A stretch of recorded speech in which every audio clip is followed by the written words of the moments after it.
Picture this scenario. You move into a new town to escape from your old life. This place is unfamiliar, alien even, but at least the townsfolk are nice, a little too nice. Then strange things start occurring. The deeper you look, the weirder things get. The truth, God willing, may be more disturbing than you ever imagined. This is a video about Animal Crossing.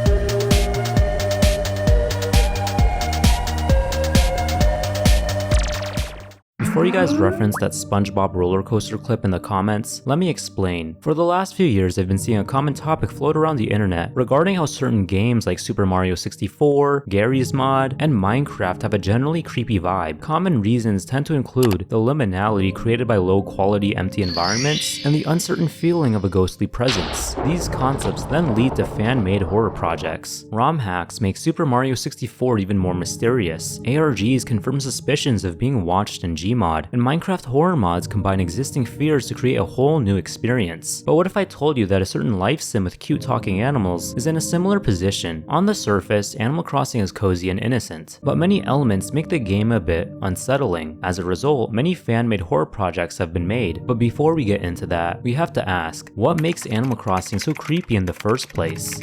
The main premise for each of the 5 main entries is simple. You move into a new town, make it look as nice as possible, build a relationship with the animal villagers, and do mundane tasks like farming and fishing. All of it is designed to create a fun, lighthearted experience. It's no wonder the franchise accumulated such a massive fan base. Nothing to be alarmed of, right? That can lead to the perfect bait and switch. But I think we can all agree that something meant for children, turning into something horrifying, is cheap and overdone. You're telling me people think that Dandy's World is scary for Animal Crossing? There's more to it. Now, to be clear, I'm not here to say that Animal Crossing is secretly a horror game. It succeeds at being kid-friendly. However, it does have enough substance to serve as the perfect foundation for horror. There is a reason why I use the term creepy rather than scary. Knox College professor Frank McAndrew defines creepiness as the following. Creepy is about the uncertainty of a threat. You're feeling uneasy because you think there might be something to worry about here, but the signals are not clear enough to warrant you're doing some sort of desperate, life-saving thing. Let's start with aesthetics, more particularly with the older titles. Generally, these games don't look creepy, but they feel surreal, almost as if you're dreaming. The reason why so many modern horror games go for a low poly aesthetic is to not only pay homage to icons like Resident Evil and Silent Hill, but because of that surrealism, a lot of the horrors are left to your imagination. The mix of familiarity and haziness creates a sense of unease. Animal Crossing soundtrack, while calm and nostalgic, has a few songs that are just out there. KK Dirge, Hypno KK, New Leaf 7 PM track.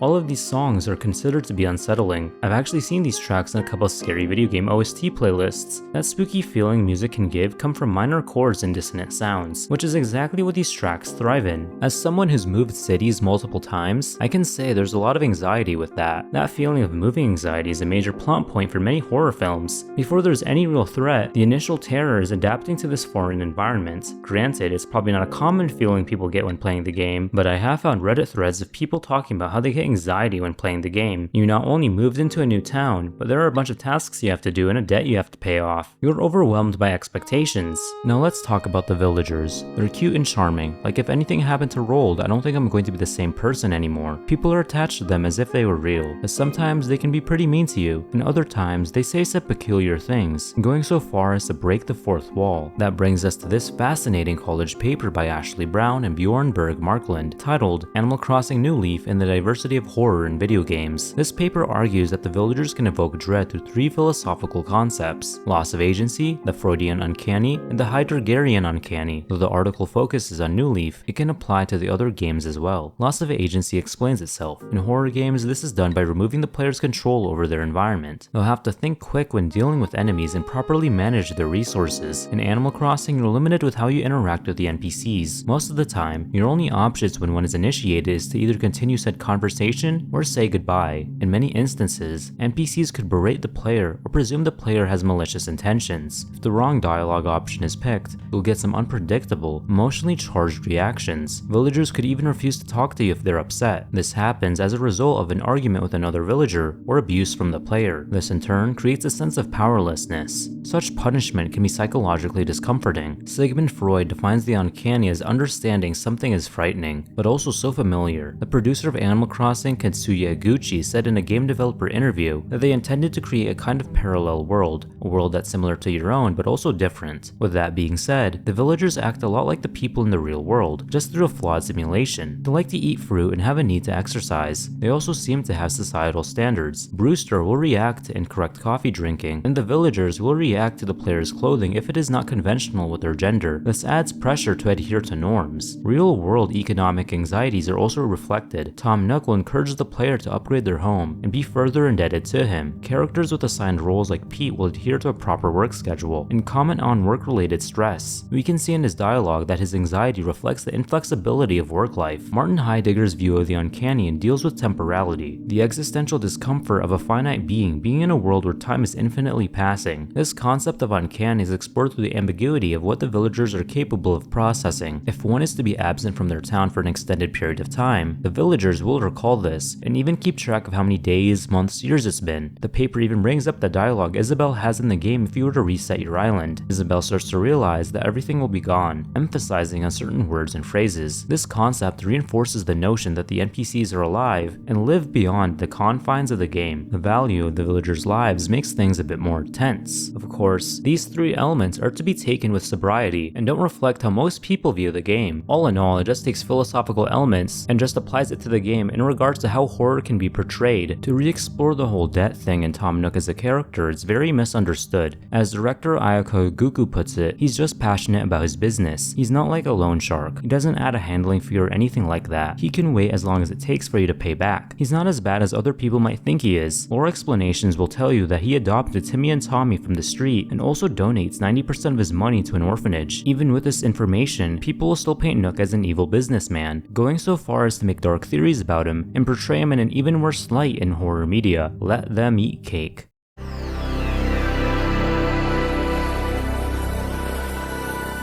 But before we dive deeper into the horrors of Animal Crossing, I think it's also pretty important to talk about how you can protect yourself from the horrors of the internet, which is where today's sponsor, my very first sponsor, come in perfectly, Surfshark VPN. Every minute you're on the internet, your safety is at risk. Your data is probably being sold right now on the deep web. That includes information like your address and your passwords. Like imagine someone logging into your bank account or someone showing up at your door. With one click, Surfshark ensures that you're protected. Surfshark keeps both your location and your download history private by encrypting all internet traffic so that you can safely send or receive sensitive information. Even on a public network, Surfshark will still encrypt your public data. Plus, they even have an antivirus, so now you can worry less about those suspicious links. You can get 4 months for free by going to surfshark.com/mycasey or by using code mycasey at checkout. There's no risk in trying it out. Plus, there's a 30-day money-back guarantee. Thanks again to Surfshark for making this video possible.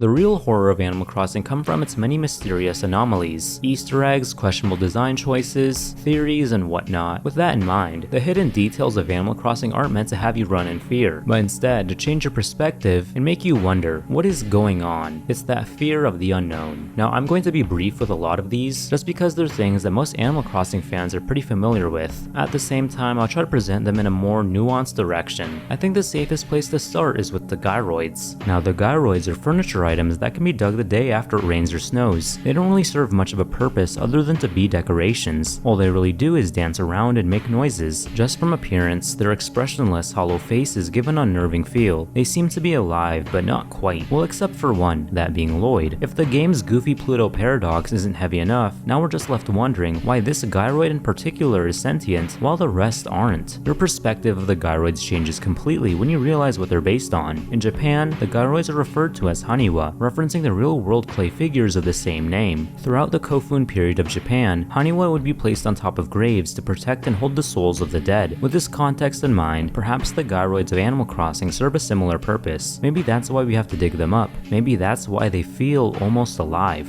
If a player on the GameCube version of the game were to reset their console without saving the game, they'd be met with all the items in their inventory gone and their face being replaced with a gyroid. This, of course, would terrify many Animal Crossing players who were not expecting this event. A literal lethal face card, although it's often cited as a glitch, is more of an Easter egg to serve as a reminder to always save your game. The discussion about the gyroids couldn't be continued without bringing up the villager Coco. Coco's appearance combines that of a bunny with that of a gyroid. Just like with the gyroids, she has a hollow blank stare, in contrast to the expressiveness of the other villagers. Unlike the other bunny villagers, she doesn't even move her ears. It just makes you ask, just what exactly is she, and how did she come to be? One of the most mysterious characters in the game is Zippy. Now Zippy not only looks different from the other bunny characters, but also seems like they're not even a bunny at all. A zipper can be seen in his design, hence his name, and he always brings up how hot it is. Despite that, he's very defensive about being someone in a costume. From there, fans start to speculate what his deal is. Tom Nook, Red, Cap'n, Blanca, and Luna are all based on Japanese yokai, those being the Tanuki, Kitsune, Noporobo, and the Baku. To anyone familiar with either Japanese mythology or Japanese folk horror, you'd know that these creatures are not to be taken lightly. Jack and Wisp are based on Celtic ghosts. These ghosts aren't exactly the Casper kind, so the same rule applies to them. Granted, all of these mythical beings have always been portrayed innocently in modern culture, so it's more so if this context changes your view on these characters. If it wasn't obvious enough, the player characters are human to contrast with the rest of the villagers, but in-game items confuse things. Furniture can be bought of humans with a lot more realistic proportions. Real-world artifacts and an evolutionary ancestor skull can also be obtained. Just what are we and where's the rest of humanity? Oh, and how can I forget the aliens? For both New Leaf and New Horizons, if you were to play the game and use the TV at exactly 3:33 AM on certain days, you'd be met with a weird broadcast, a UFO sighting, and an alien speaking in an undeciphered language. Do note, the aliens appear in the anime as shape-shifting orbs rather than greys. A similar encounter can be found in New Horizons with the graveyard wallpaper. If you look close enough, you can see a ghost. This ghost can be moved around if the lights flicker. Some of Red's fake artwork also seems to be haunted. The ancient statue will start floating and some of his paintings tend to move on their own. The gyroids, the weird character tidbits, the alien sightings, the ghosts, all that has to mean something, right? Well, maybe they are just fun gags the developers snuck in and nothing more. But should we really take these things at face value? There must have been a deeper reason the developers added them in. That leads us to theorizing. When it comes to both fiction and in real life, people make conspiracy theories to have a sense of control and certainty over their own beliefs, even if it defies logic. Before I played a single game in the franchise, my proper introduction to the series was through a Scare Theater video about Animal Crossing theories. At this point, my only knowledge of the game was the Brawl stage. I was a big fan of theories like Alice in Wonderland is a drug trip and Ash in a coma, so I was curious. It was because of this video, I developed an interest for the franchise and associated the game with its creepier side. In the video, Eric brings up two theories. The first is that the events of the game take place because of an animal cult abducting you. There are three main points that back this theory up. In City Folk, you're taken to the city by Cap'n,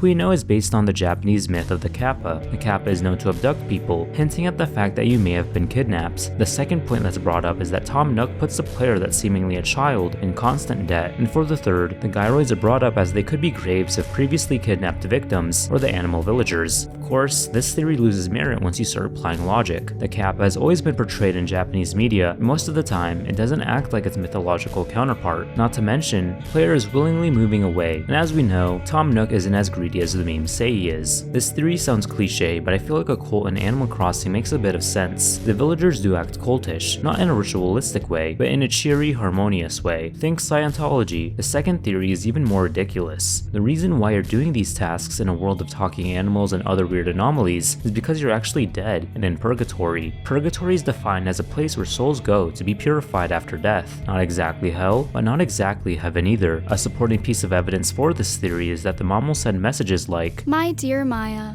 I was sort of dozing in front of the TV, and someone on the soap opera cried out, 'Mom!' And I leaped up yelling, 'What's wrong?' I thought it was you. Ha, I must have been tired. Love, Mom." My dear Jeff, you know, as a mother, I'll never let go of my precious memories of you, like those fabulous, fun-filled 46 hours I spent in labor.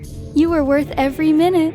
weren't you? Love, Mom. It's like these messages are being placed on a gravesite. Like all theories, they shouldn't be taken as fact, and since we're talking about a piece of fiction, it's more of a for fun thing. Who knows, maybe it is true. After all, these games are made by the same company that canonized a fan-made Zelda timeline. There are other theories out there like the alien invasion theory, the human extinction theory, and the mascot theory. Sometimes these theories exist because people want to be dark and edgy, other times it's because people can't accept things the way they are. And besides, it's probably best that these questions shouldn't be answered, and a lot of the charm for these things come from its mystique. Actually, a lot of Animal Crossing horror media make their own answers to these questions. I should also bring up the real world mysteries. You know that one meme where it has the joyful image to describe true crime YouTubers and the scary image to describe a lost media YouTuber talking about a cancelled SpongeBob episode? Well, I bring this up because Animal Crossing has a couple of lost medias. These include lost versions, let's play videos, the Swedish Animal Crossing DS's, and Osama bin Laden's Lost Wild World save. I think you can see the juxtaposition of that last one.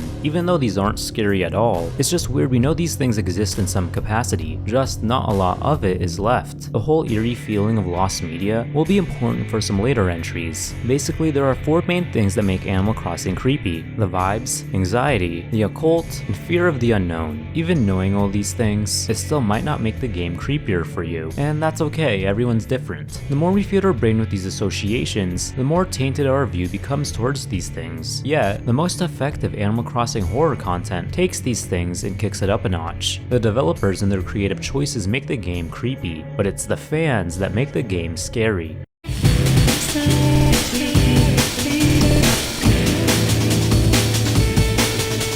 With so many customizable options, it's only natural that a bunch of players would make their towns horror themed. I've tried to make one of these, but I ended up giving up. You're able to visit these towns through dreaming. Oftentimes, creators of these towns would use eerie music to amplify that fear, like the previously mentioned KK Dirge. For the most part, horror towns are just made for looks, but in many cases, they can be done to create a complex story. Everything isn't told to you straight up. Elements are conveniently placed so that the visitor can pull the pieces together. The first town to talk about is Hitokui Village. This town was originally made in New Leaf and was later remastered in New Horizons. With the translation being Cannibal Village, I think you know what to expect. There's blood and flesh everywhere. There are multiple characters in this town and they all have themed homes. Ito Gein runs the cannibal restaurant. For those who may not know, his name is actually based on Ed Gein, the cannibal serial killer who inspired the film Texas Chainsaw Massacre. Sawai's home is a big shrine with many allusions to Japanese culture, and Kozu's contains themes of the occult. Zoru, where the mystery is focused on, has his house filled with various experiments. All of these characters and their homes provide context clues as to what's going on. Many interpretations of the story exist, and although none are confirmed, the leading theory is that Kozu is married to Zoru, but through experimentation, she became a monstrous hybrid. Hitokui Village is overshadowed by Aika Village. Aika Village is the most popular horror town. Compared to Hitokui, whose horror is a lot more in your face, Aika Village is a lot more psychological, yet its storytelling is just as ambiguous. Common element is prevalent throughout its town, the usage of these uncanny looking dolls. The first house you enter has 3 mannequins seemingly celebrating a birthday party. There's a blocked off room behind them, so the next best option is to go up the stairs. You find yourself at a children's room filled with toys, childish paintings, and a doll. In order to explore the rest of the town, you have to make a clockwise circle around the entire town. Along the path, you'll come across a bridge, and on the other side, there's an area with pitfall seeds and sweets. You'll then come across the second house that has Japanese exit signs and stools. Upstairs is a recreation of the Garden of Eden. Downstairs leads to a huge banquet hosted by dolls,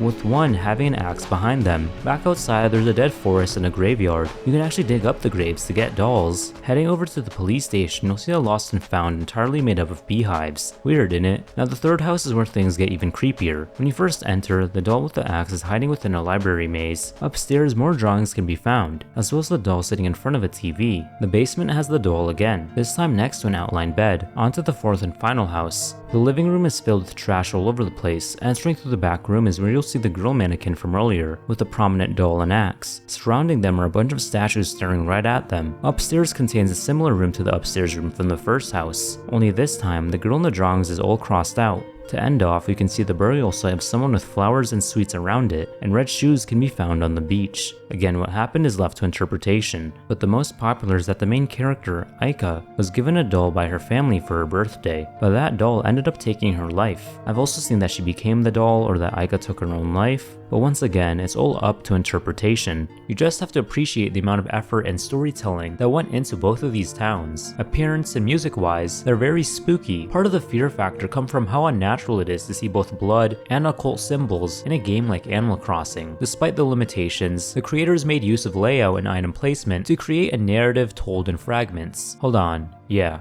there's a plane outside. I don't know if you guys can hear that. That subtlety leads the players to connect the dots and make interpretations. Once you realize what's going on, it makes you wish you hadn't. Now, how can you flesh out a compelling story using Animal Crossing? Well, by writing a creepypasta.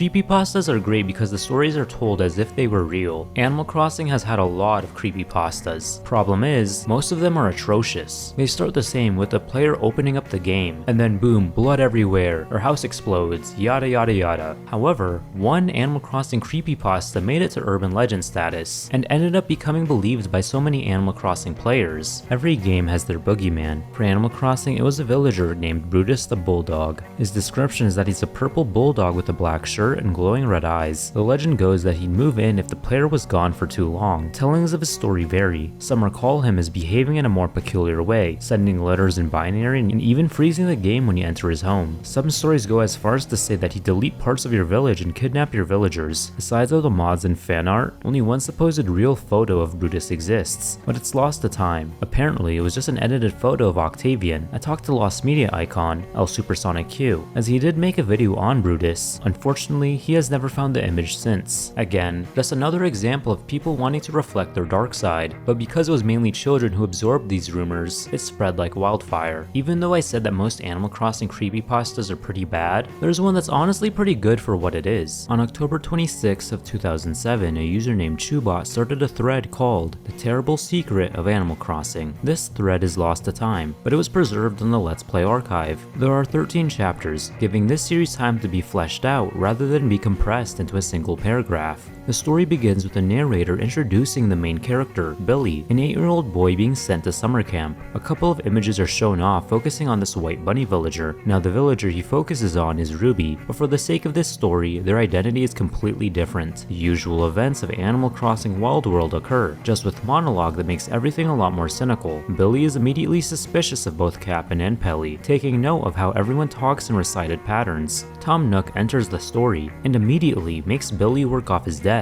Billy is now forced to work constantly and doesn't have much food other than oranges. He feels belittled since all the other villagers have nicer homes. What makes things even worse is that neither Nook nor the dogs at the gate let him leave. He can't even contact his mother either. Eventually, Billy tries to pay off his debt by digging for fossils to sell. He finds gyroids which initially disturb him and sells those too. Nook just puts him in even more debt. Now Billy has to repeat the cycle. One day when skipping stones, Billy finds a package tied to a balloon. He gets it down and it reads as this. Is anyone else out there? If you get this, please help me. I'm trapped here all alone and I'm scared.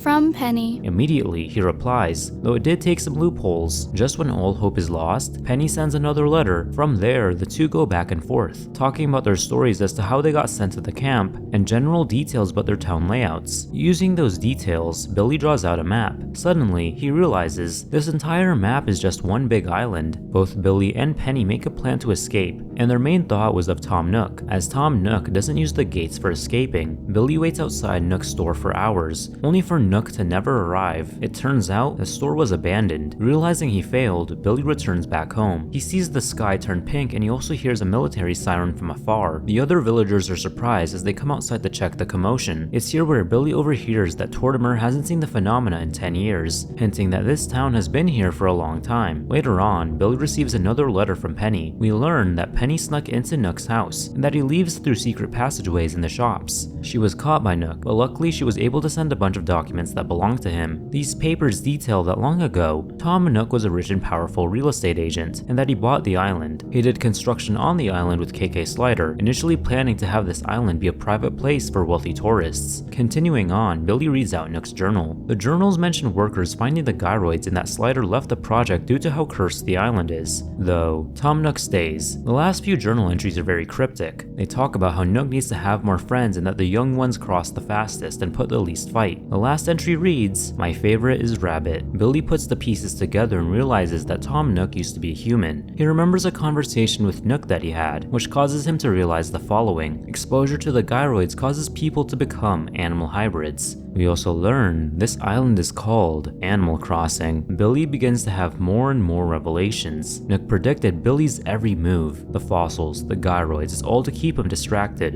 And the reason behind everything, and why the animals sometimes disappear, is because Tom Nook eats them. After this turn of events, the other villagers break into his house and bury him into a hole where they beat him down. Billy wakes up back at his house in bandages. He also sports a new eye patch. When he feels his eye patch, his eye is missing. Days pass and Billy is all depressed, when all of a sudden he gets another package. It's a final message from Penny with a gift attached. Now here is where the story splits. One path where he opens the box, and one where he doesn't. We'll first start with the path where he opens the box. Penny's final gift was a lava lamp and a key. This key was to Nook's shop. He enters the store, only to be face to face with Tom Nook. They go back and forth, with Billy calling Tom out for everything. But then, Nook with tears in his eyes tells the full story. Everything about the gyroids in the resort was true, but the gyroids also lead to the animal people becoming feral. KK Slider was even locked up for attacking people. Even though Billy doesn't believe him, Nook tells him a vital piece of information. It was him sending Billy the letters, not Penny. He just used her name to be safe. In reality, Nook was trying to keep Billy and the other children comfortable, because if it weren't for him, they would have suffered a lot worse. Then we learn an even harsher truth. Penny was real, but she was Nook's wife. Problem was, Penny was dying of cancer. In turn, she went mad, taking over the business and making use of the children unlucky enough to arrive at the island. Penny needed their body parts to replace her cancerous parts. After this massive info dump, Nook takes his own life. As Billy puts it, Nook died unloved. Billy decides to visit Nook's home, where Penny is there. He sees that Penny now has his lost eye. Realizing the documents were stolen, she orders the dogs to bring about a crowd of children who are all missing body parts. She wants one of them to confess who stole the documents, to where Billy says it was him. Penny sees through his lies, so Billy says that it was Tom, before begging to let the children go. She waves around a dismembered arm and tries to get Billy to sacrifice one of the children. One legless child who's named Philip would confess to the crime. In turn, Philip gets taken out. Penny then starts to notice the key, so Billy tells her everything that happened with Tom. Enraged, Penny talks about how badly she's going to torture Billy. We get an animation that plays out what happens next.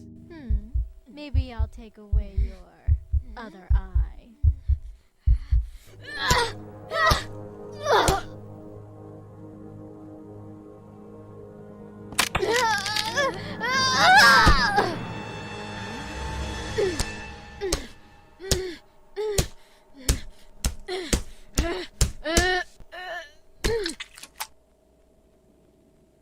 This is mine.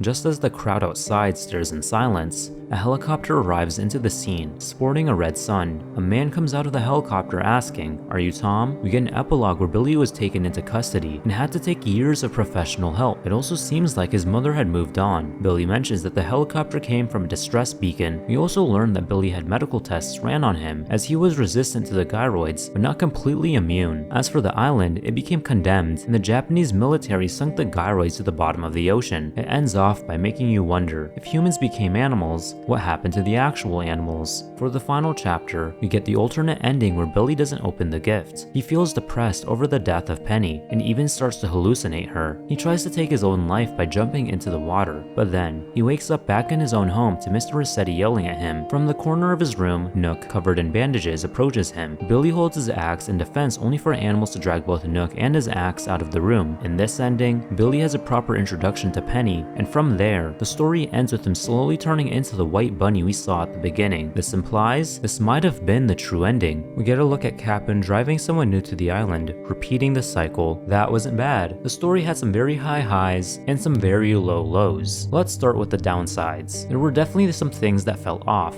like how unrealistic this 8-year-old was acting, and the fact the mom just moved on instantly. The whole scene with the crowd of children just felt weird, but I can't say that I hate it. I do like how pessimistic a couple of the interactions were, but in some cases it felt a bit too extreme. I think another thing that could have been done better was the pacing. You probably couldn't tell with the way I recapped it, but some things felt dragged out. However, I think the series is a perfect example as to what makes Animal Crossing so creepy. The off-putting nature of the characters help build up everything. It uses DS pictures to make the story a lot more believable. It also plays into the anxiety of moving into a new town. Many questions get answered, like what the gyroids are and where the humans are. The story builds up Tom Nook to be the villain, but subverts our expectations by making Penny the villain after all. And that ending. I much preferred the second ending because it leaves everything on a bleak, hopeless note. Out of not only Animal Crossing creepypastas, but creepypastas as a whole, this felt like a diamond in a pile of dirt, if you know what I mean. And a lot of it has to do with how fleshed out the story is and the supporting visuals. Now, how can someone one-up this form of Animal Crossing horror? Well, through horror games.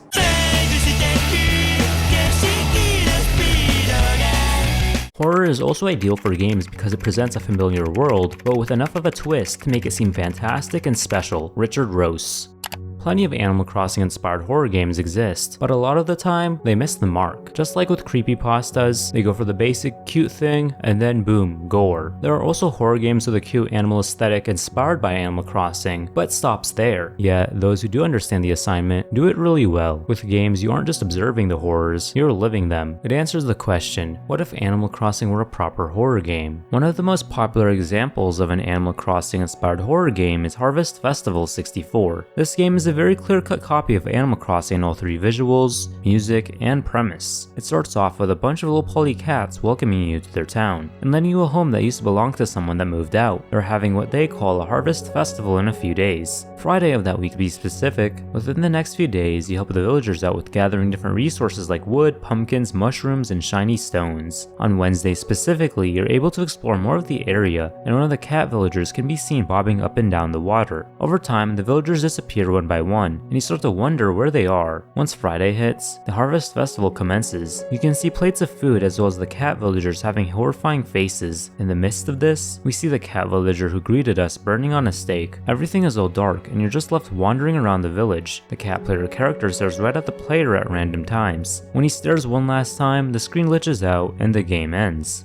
So the game does a lot of things right, but there are some issues I had with it. It takes what makes Animal Crossing, well, Animal Crossing, while also following the same formula as cult horror flicks like Midsommar, Wicker Man, and The Lottery. You move into a new town and everyone's all nice. Yet things start to get a little weird. Eventually you see the true horror of what this town does. I like that a lot because it reflects real world cults that try to be endearing yet resort to heinous acts for the sake of their beliefs. The game is short and doesn't overstay its welcome, but it's predictable. There are wooden stones. What else are they going to be used for? Plus, the ending was very Sonic.exe-esque where it's all up in your face. This is a case of great concept, not so great execution. It understood the tone and themes it was working with, but played its hand a little too early and a little too loud. Now, does a perfect Animal Crossing inspired horror game exist? Absolutely, and it's in the form of Rental. Rental follows the rabbit character Umi and her family moving into a new home. This time, the quality is a lot more crushed, making it even more surreal. Plus, the fixed camera angles with limited movement are more akin to that of classic survival horrors. You start the game by walking into the new house. All of a sudden, the door closes on you and you can't get out. Your new main objective is to find the rental man. Once you get to meet him, he tells you he's been trapped for days and that there's no way out unless you do a ritual to exorcise the place. You need artifacts for the ritual: 6 crosses, 3 candles, a woman behind bars, and an angry looking man. He disappears, then reappears to tell you that there is a secret room. Now your main objective is to find all these artifacts. You explore the house, searching through every crevice. There's definitely going to be a lot of back and forth. Umi will even crack a few jokes about different parts of the house. Every so often, the game will freeze and turn blue. Sometimes you'll see a tall bunny figure watching. After finding most of the items, you have to find a key which will lead you to the secret room. This secret room is one giant mirror maze, adding a bit of difficulty to the game. Throughout the mirror maze, you'll have to find the rest of the crosses and make your way onto the door out. Why is she looking at me like that? Once you're out the door, you'll be in this empty space with floating rocks. This is where you'll perform the ritual.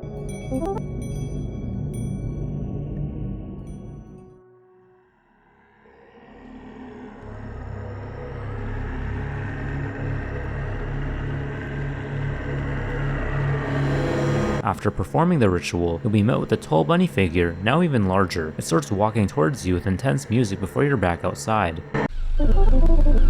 It's here where Umi tries to tell her family what happened before cutting herself off, and telling them it's a bad idea to stay at the house. I think Rental blends the creepy and charming elements of Animal Crossing with classic horror tropes in an effective manner. Granted, we missed the life sim aspect, but it makes up for it in other departments. The cute nostalgic aesthetic serves two purposes: to draw you in and to amplify the horror. The house itself is anxiety inducing on its own. You're trapped in, so you don't really have much of a choice but to do the ritual. It's too quiet, you hear nothing but footsteps. It's easy to get lost, and the fact that Umi just moved in puts her in the same unfamiliar position that we're in. The haunting stays within the home and puts exorcisms into consideration, so not everything is entirely hopeless. We still get that no-nonsense tone from Animal Crossing's text, despite the unnerving situation we're in. Plus, the game's portrayal of a stalker is handled perfectly. He doesn't chase after you, he's just there. A lot of what made Slender Man scary, like his abnormal appearance, unknown abilities, and subtle approach, apply to this figure as well. Reusing what I said for Harvest Festival, this game is short, but it's long enough to be substantial. And to top it all off, let's talk about that ending. It's ambiguous. It makes you question if the game's events actually happened. Did Umi escape?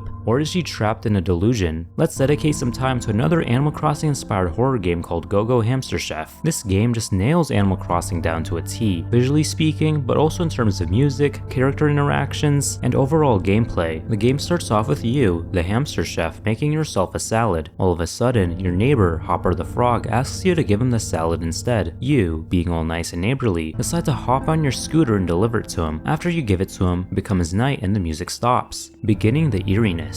Though there is nothing to really write home about. The next day, you have to deliver another simple salad, this time to your other neighbor Benjamin. But first, you have to gather some ingredients. I like how he stores them in his cheeks, similar to how an actual hamster would. Once you gather enough ingredients, you head home, make the dish, and then you bring the dish over to Benjamin. You also start to realize Benjamin is kind of a dick. I also want to point out the small detail of the hamster chef singing along to the background music. With what we've seen, you couldn't even tell that this is a horror game. I was having a relaxed experience when playing. That was until a recipe required onions. Hamster Chef doesn't know where the onions are located, so you have to talk to Hopper, which is where you learn they're outside the village, specifically in an area where you have to enter through a hole in the wall. Hopper's grandpa, or Hop Hop, usually doesn't let people through this hole, but Hopper lets you in anyways. Here's where the game shifts in tone drastically. Everything's all dark and you hear nothing but static. Even Hamster Chef is creeped out. Your main objective is to find the onions. Problem is, there's an entity lurking in the forest. You can't fully see him, but we know he's the cause of the static, and that he has tentacles. You have to avoid it and even hide in the holes that can be found throughout. Be careful not to step on the branches. I died about 6 times before I got all 4 onions. Luckily, you don't drop the onions when you die. After you leave the forest, you realize it's too late to make the dish for Benjamin, so you just fall asleep. The next day passes and you make the stir fry with the onions and hand it over to Benjamin. Now you get another recipe, a carrot stew that requires mushrooms. You ask Hopper again, but Hopper is freaking out. It turns out, Hop Hop got upset you were let in and decided to walk through the hole. Now it's your task to investigate where he is.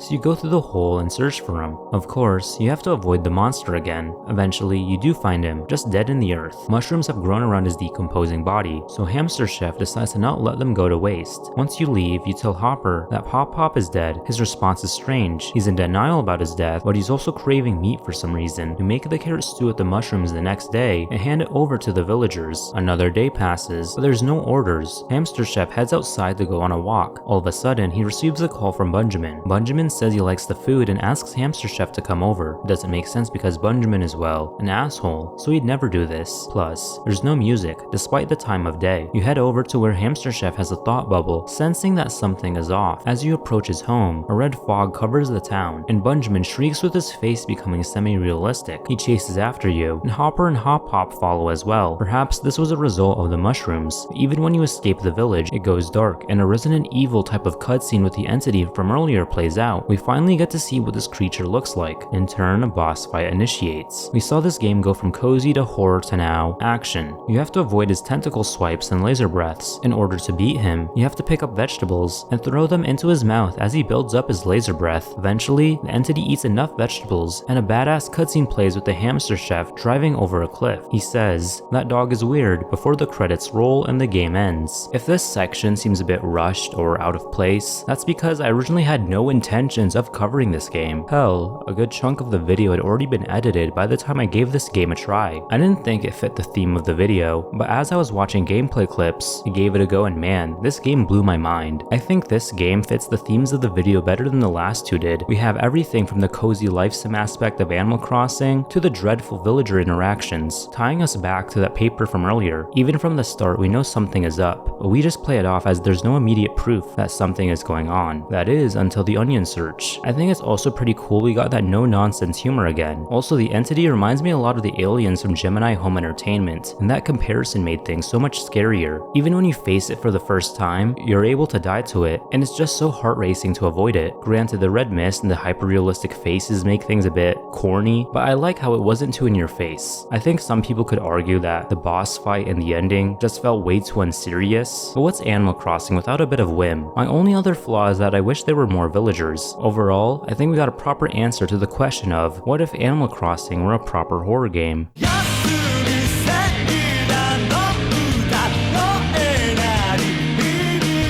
Now there's one more Animal Crossing inspired horror game that I want to talk about, and that is Valle Verde. There's just one problem, it doesn't exist. It's an analog horror alternate reality game, or ARG for short. From here on out is where I'm going to give an extremely watered down summary of this series. If I were to give a proper analysis, we'd be here for hours explaining every little detail, and honestly, it's barely comprehensible. Hell, a lot of it is just speculation. On October 5th of 2022, an Argentinian YouTuber named Diluvium detailed his findings on a VHS tape he found in ecological park. He decides to take a look at this VHS tape through his dad's old VCR, and through that, he finds footage of a game called Valle Verde. Of course, he did end up digitizing the tape. On the same day, he uploads part 1 of this found footage tape. We get a PlayStation startup screen and then the game's intro of the main character moving into the town of Debug Shima. Just from the intro, everything screams Animal Crossing, but it's also pretty clear there's some inspiration from Ghibli movies and other games like Mega Man Legends and Earthbound. Some have even noted that the sound effects being used are taken from real-life games. After Foxo, the Tom Nook-esque figure, welcomes the player, he shows us this golden statue he got from the Smiling One, as well as introduce us to various NPCs. These NPCs include Dr. Nito, a scientist who created 2 robots, Ito, who runs the museum, and villagers who come from around the world. It's here we figure out something is up. All these villagers have distorted real-life images, and an ambient buzzing can be heard. To gloss over the rest of the video, there's a heavy emphasis on religious imagery. These stem from bizarre areas with 7 deadly sins symbolism, a church with a priest named Pietro, an area of wolves surrounding a lamb, and a bunch of real-life artwork. There's also a big focus on the Argentinian villager Matthias. When the player talks to him, Matthias speaks as if he's actually alive. His home is actually what contains the religious artwork. In one of the scenes, there's text that promotes the player to turn on the console and March 22nd, the player eventually talks to an angel that sends him to a hellish version of the town. In this hellscape, he interacts with Ito. Ito gives background on what the town was like before. He asks the player to collect 10 faces for the carnival. Part 2 continues with the incomprehensible. An angel from a lost media game is being eaten by slugs, and a museum scene plays out only to be interrupted with the demon lady's cryptic monologue. It's this part where we're introduced to someone important, an AI named Knot, who's not only isolating himself from the rest of the game, but has also removed a lot of its learned information. This AI managed to escape the ceremony. Later on, we visit a library with a collection of games. One of these games is a whole other fake video game called Tharsis. It appears to be a sci-fi anime survival horror game. After the animated cutscene plays out, we see actual gameplay of this game. Already we see that this game blends itself with Valle Verde. A giant bull deity appears. This is the type of shit Mordecai and Rigby would summon over a sandwich. The sci-fi anime lady then dies to a slug from earlier in the video. When the game ends, there is a critical error with text that translates to, "There can be no peace in the world."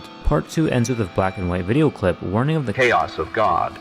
Now we will find that sacred scripture has a plethora of examples of both cases.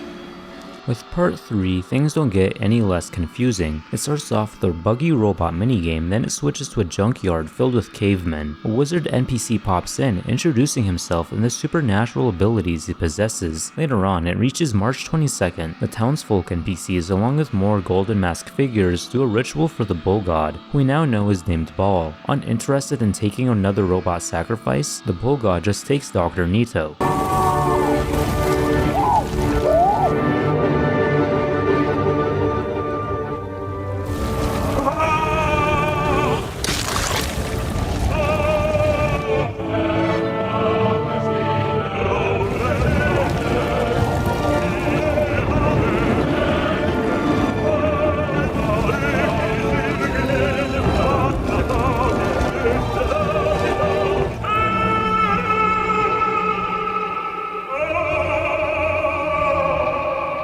a segment of an action game plays out, which this one also blends with the world of Valle Verde. Once that finishes up, we see that the church has been broken down by the shadowy figures seen in part 1, one even blaspheming a picture of Christ. This was all to build an obelisk, but Matthias and the priest are luckily protected in a force field by the angel. The priest references Noah's Ark and how this tribulation will pass. Now we look at Robert Saturn's memorandum, which gives this series background. Originally this was on Alluvium's Patreon, but then it received an audio transcription. This whole game is the result of a neuroscience experiment gone wrong. Scientist Dr. Kunimochi and company Onyxware worked together to create the TH Brain Machine. The TH Brain Machine could make use of data from the mind in order to create assets for the game. 5 test subjects were used, but one of them ended up dying. This information was picked up by the FBI, so they sent 2 agents to investigate, Robert Saturn and Pablo Gutierrez. That's why we see characters like Matthias and Not refer to the player as agents. Both agents recorded the gameplay, which leads to 30 years later where Alluvium finds the VHS tape.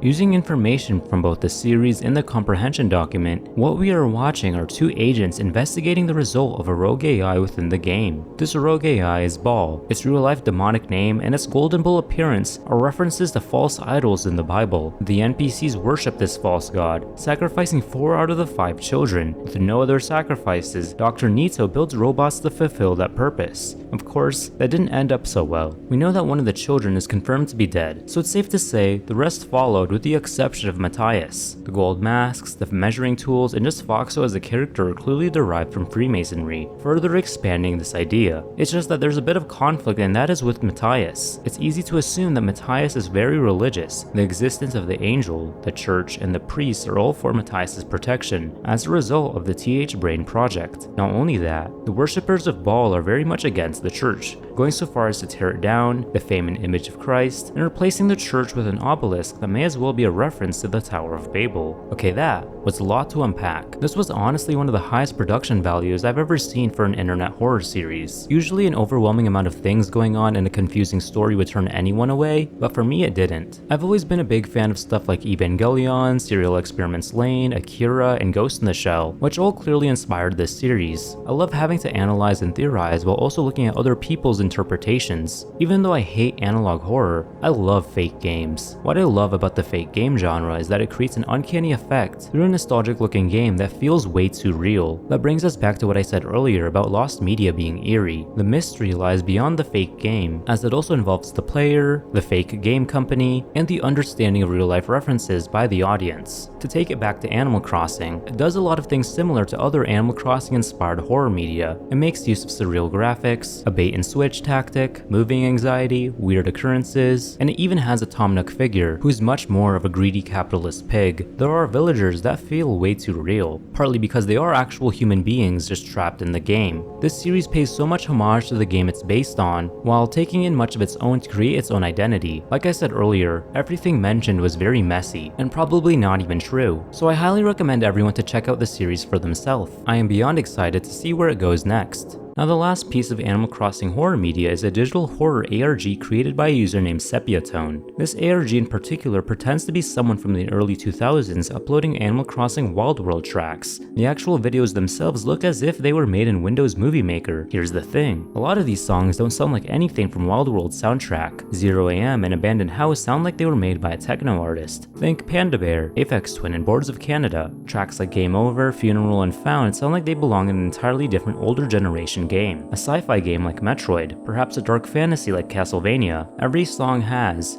This song has yet to be found in the files of the game. It's from an in-game recording. Meaning that these songs are basically hidden. Sepiatone also notes how he was able to trigger each song. These events are oddly specific too, usually involving villager disappearances. That could be a reference to the Book of Revelations, starting our long list of biblical references. In the description of one of the videos, a graveyard is mentioned, and in another, a nightly visitor is mentioned. Both of those are going to be important for later on. It's when it gets to Untitled when things get even weirder. We hear screaming, followed by a disoriented text, speaking of a being that wants to make Sepiatone turn around. However, Sepiatone says that if he does, he'll die. Even though Church goes back to the traditional layout, at the end of the video, it showcases a Nookopedia villager entry, a grey ram named Belle, with a picture quote, "God is such a forgiving being. Wouldn't you agree?" The description even reads, It's always too late to attend service. You can sneak in, but That's a bad idea. At the end of Ascension, the track distorts heavily, and there's text that reads, "Why is nobody here?"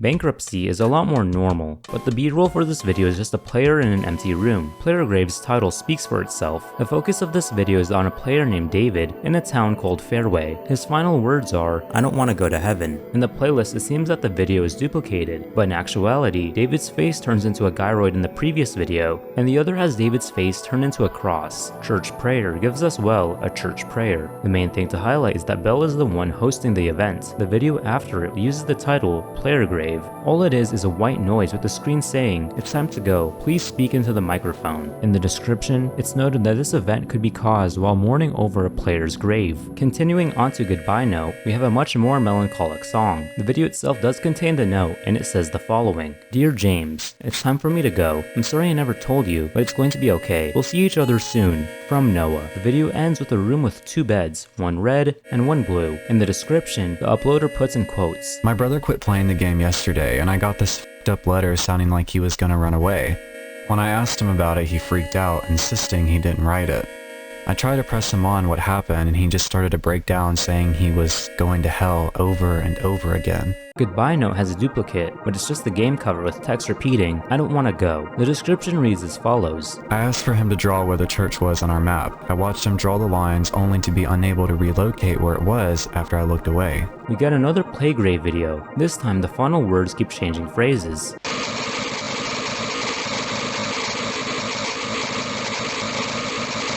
Noted in the description, the uploader wrote out, He's in a better place. White fog sound effects gives us 3 different images, with the fog getting harsher each time. There isn't a song playing, but rather, white noise. The other white fog sound effects is a lot shorter, and is just more noise. Waterfall Dungeon shows a tutorial on finding a secret waterfall room. The secret involved finding 4 different rocks that are able to produce a jingle. Once that's done, you just jump over to the rocks onto the waterfall, which take you to the secret waterfall room. Before the video ends, we do learn of a secret dungeon the uploader can't access. We get 2 more Player Grave videos, one with just clouds followed with ambient music, and then another that has David's cross face. His final words change to the messages mentioning how an angel told him he's in hell, and that nobody remembers him there. Nightly Visitor is an interesting case. Since this one shows us gameplay instead, we explore the home we've been seeing in the previous videos. There's a cross on the kitchen, and also seems that the blue bed is now all gray. We hear a phone ringing midway through, with Lucky, who's David's favorite villager, saying they can't pick up. We also start to hear banging and rattling while the rest of the gameplay lags. The video ends with it saying,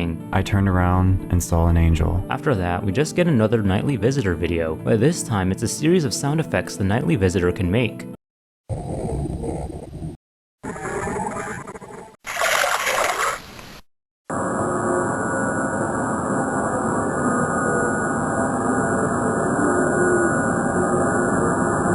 The description for both of these videos tells some really important information. Note, what is the Nightly Visitor? The Nightly Visitor is essentially the Brutus of Animal Crossing Wild World, a figure rumored to hide in the shadows, taking the form of animals in your town. It is said to visit your town from around 11 PM to 4 AM, roaming near the graveyard. On rare occasions, the Nightly Visitor may enter your house and rearrange the furniture in your living room. If the Nightly Visitor catches you, you will receive the highly elusive game over screen, but also lose all your progress. No dialogue in the game has ever been found to even acknowledge its existence, let alone the graveyard it resides in. Despite the rumors, the Nightly Visitor doesn't kill you in real life. This is an urban legend perpetrated by others who are obviously still alive to post about it. I'd like to break this fake character I've been playing into for these descriptions to voice my confusion about this entire thing. These past few months I've been obsessively scrounging up as much info as I can, and it's only left me more and more confused. There was more than one person behind this stuff. It's an entire community of people doing one big inside joke, and it actually kinda weirds me out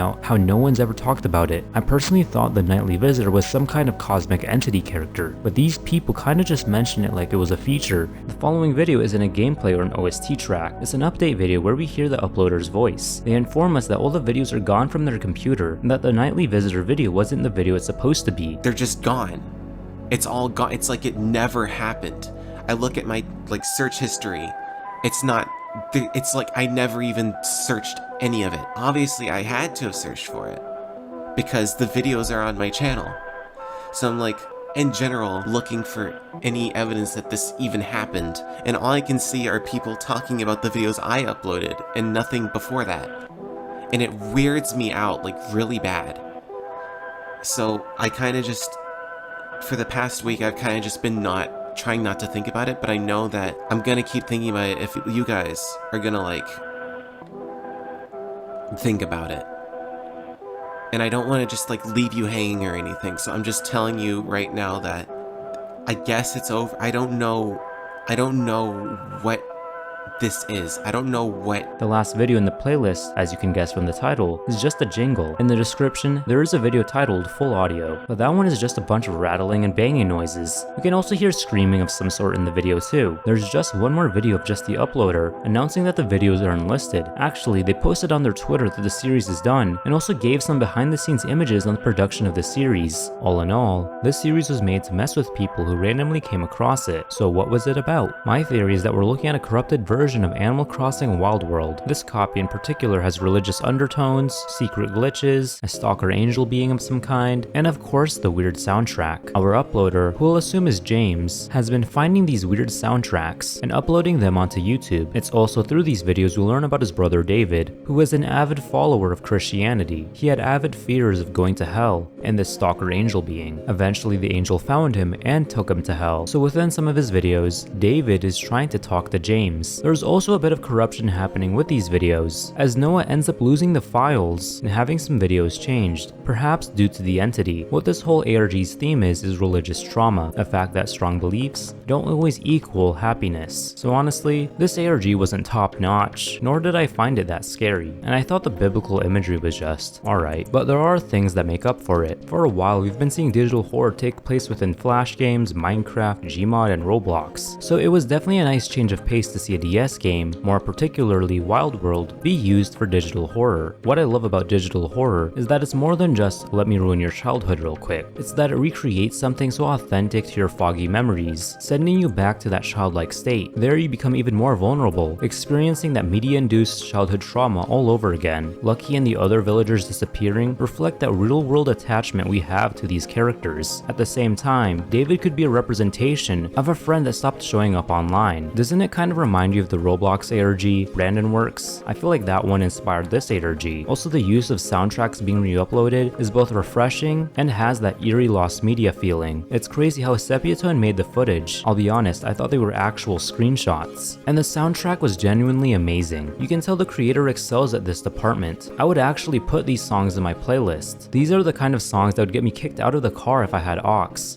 I wanna wear your skin, leave your blood inside a flask. I wish I was a wish, I could make you come back. I decided to play the original GameCube game to see if everything I talked about would ruin my experience of the game. I played for a good 50 minutes of the game. Everything went as a normal Animal Crossing game would. I did tasks, collected fruit, yada yada. I think the only thing that creeped me out in those 50 minutes was just the gyroids. In general, I've always been freaked out by them, and just knowing what they're based on as well as the theories and the creepypastas around them, I was getting the icks. The graphics definitely did feel surreal, but it was just the same dreamy feeling I get when playing any low poly game. Interacting with the villagers, I started to really pay attention to how they talked. The dialogue felt very human. They ranged from sassy to apologetic. Compared to other video game NPCs, it was like I was just having small talk. Considering it was mainly text, I was imagining what their voices would sound like. It was uncanny, but I didn't feel frightened. More so, fascinated. However, I hated how I had these mid-ass villagers. Except for Tabby. He's cool though. I felt a bit of anxiety having to do these things for Nook and being new to the town. The anxiety was less of a panicky type of anxiety and more so just this awkward nervousness I have at a party or when I start a new job. Overall, this game remains to be just light-hearted, quirky relaxation.